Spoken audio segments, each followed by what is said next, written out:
పారిశ్రామికవేత్తలు ఆంధ్రప్రదేశ్లో పరిశ్రమలు పెట్టడానికి ముందుకు వస్తున్నప్పటికీ నారా లోకేష్ గారు అదేవిధంగా చంద్రబాబు నాయుడు గారు ఆ పారిశ్రామికవేత్తలను భయపెడుతున్నారు, రాకుండా అడ్డుకుంటున్నారు అని చెప్పేసి వైసీపీ మీద నెపం నెట్టేసే కార్యక్రమం కూడా మొదలుపెట్టారు. మనం చూసాం. పారిశ్రామికవేత్తలు పరిశ్రమలు పెట్టడానికి భయపడుతున్నారు. ఎందుకంటే జగన్ యొక్క పరిపాలన చూసి వాళ్ళంతా కూడా గత పరిపాలన చూసి భయపడ్డారు. అందుకే వాళ్ళంతా కూడా మళ్ళీ ప్రభుత్వం మారితే మా పరిస్థితి ఏంటి అని చెప్పేసి అడుగుతున్నారు అని చెప్పేసి ఏదేదో ఇంకా దాన్ని కూడా వైసీపీ మీద నెట్టే కార్యక్రమం మొదలుపెట్టేశారు చంద్రబాబు నాయుడు గారు, అదేవిధంగా పవన్ కళ్యాణ్ గారు. అదేవిధంగా చంద్రబాబు గారు, లోకేష్ గారు పదే చెప్పే పదం బ్రాండ్. వీళ్ళిద్దరూ తమ బ్రాండ్ వల్లే రాష్ట్రానికి కుప్పలు తప్పలుగా పరిశ్రమలు పెట్టుబడులు వచ్చి పడుతున్నాయని చెప్పేసి చెప్పుకుంటూ ఉంటారు.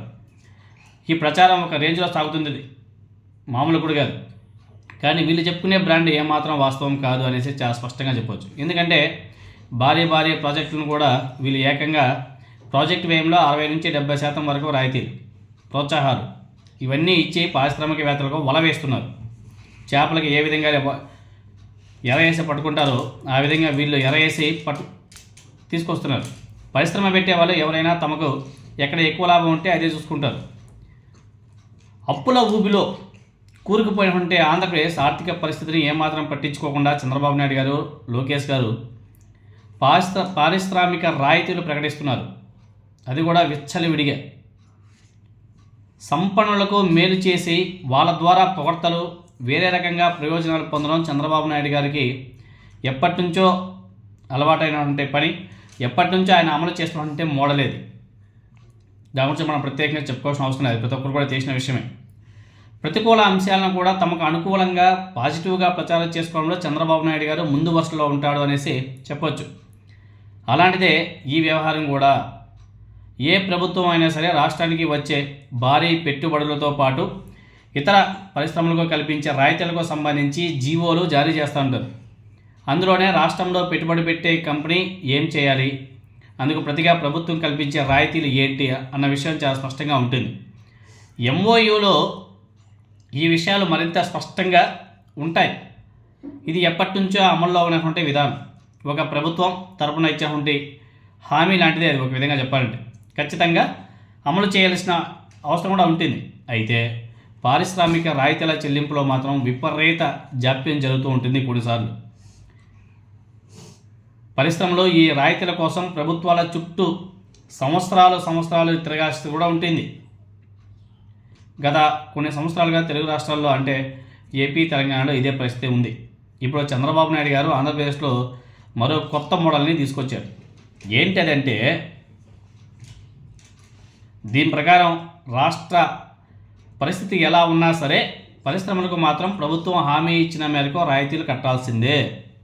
ఎక్కడైనా ఎస్క్రో అకౌంట్స్ను ఎలాంటి మోసాలు లేకుండా చూసుకునేందుకు వాడుతుంటారు రెండు పార్టీలు. అది ఏ పార్టీ అయినా అధికారంలో ఉన్నటువంటి పార్టీ కామన్. అంటే ఇటు ప్రభుత్వం అటు పరిశ్రమ అంతా ఒప్పందం ప్రకారం పని పూర్తి చేసిన తర్వాత రాయితీ నిధులను వాళ్ళకు చేరేలా ఏర్పాటు చేసినటువంటి ఒక ఇదనమాట ఎస్క్రో. మరో రకంగా చెప్పుకోవాలంటే రాయితీల జీవో ఇచ్చిన తర్వాత ఒక పరిశ్రమ ప్రభుత్వాన్ని ఎస్క్రో అకౌంట్ అడిగింది అంటే ఆ ప్రభుత్వం మీద నమ్మకం లేకే అనేసి చెప్పుకోవచ్చు.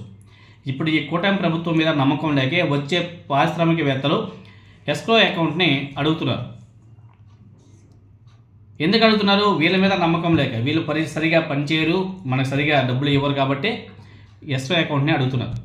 ఇది ఒక ఎత్తు అయితే మరింత దారుణంగా ప్రోత్సాహాలు, రాయితీల విషయంలో సావరిన్ గ్యారంటీ కూడా ఇస్తున్నట్టు చెప్తున్నారు.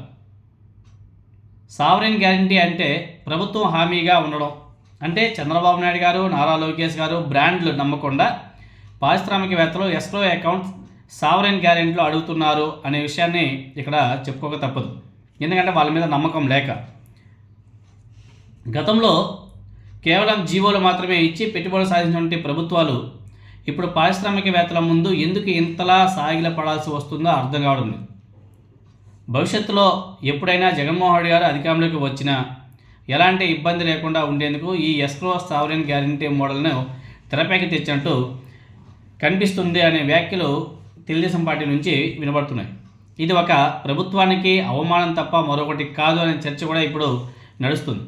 కానీ తెలుగుదేశం పార్టీ మాత్రం తన అధికారిక పేజీ ద్వారా దేశంలోనే తొలిసారి పారిశ్రామిక వర్గాల కోసం ఎస్క్రో ఖాతా సావరిన్ గ్యారంటీ విధానం అమలు చేస్తున్నాం అనేసి చెబుతూ పెట్టుబడిదారులకు ఇంతకంటే ఇంకేం కావాలని చెప్పేసి గొప్పగా ప్రచారం కూడా చేసుకుంటుంది. వాళ్ళ అఫీషియల్ అకౌంట్, సోషల్ అకౌంట్ ద్వారా వాళ్ళు ట్వీట్ కూడా చేశారు. ఇవన్నీ చూస్తుంటే నారా చంద్రబాబు నాయుడు గారు అదేవిధంగా నారా లోకేష్ల బ్రాండ్ అంతా కూడా బోగస్ అనేసి తెలుస్తుంది. ప్రభుత్వం ఇచ్చే అడ్డుగోలు రాయితీలు, ఈ గ్యారెంటీలు చూసే రాష్ట్రం వైపు కంపెనీల మొగ్గు చూపినట్లు చాలా స్పష్టంగా కనబడుతుంది. అంతేగాని చంద్రబాబు నాయుడు గారిని, నారా లోకేష్ గారిని చూసి పారిశ్రామికవేత్తలు పెట్టుబడులు పెట్టడానికి రావడం లేదు. వీళ్ళిచ్చే గ్యారెంటీలు, వీళ్ళిచ్చే వెసులుబాటు, వీటన్నిటిని ఆకర్షించే వాళ్ళు పెట్టుబడులు పెడుతున్నారు తప్ప చంద్రబాబు నాయుడు గారి మొహమో, నారా లోకేష్ గారి మొహమో చూసి కాదు. ఎందుకంటే వాళ్ళు 10,000 కోట్లు ఇన్వెస్ట్మెంట్ పెడుతున్నారు అంటే వాళ్ళకి 20,000 కోట్లు ప్రభుత్వం నుంచి వాళ్ళకి అన్ని సౌకర్యాలు కల్పిస్తున్నారు. ఆ విధంగా కల్పించడం వల్లే ఇదిగో ఇలా నడుస్తుంది. అంతేగాని చంద్రబాబు నాయుడు గారి వల్ల, నారా లోకేష్ గారి వల్ల వాళ్ళ మొహాలు చూసి కాదు. ఎందుకంటే మొన్న తమిళనాడు రాష్ట్రానికి సంబంధించిన ఒక మినిస్టర్ కూడా స్టేట్మెంట్ ఇచ్చారు. తర్వాత పక్కనే కర్ణాటక రాష్ట్రానికి సంబంధించిన ఒక మినిస్టర్ కూడా స్టేట్మెంట్ ఇచ్చారు.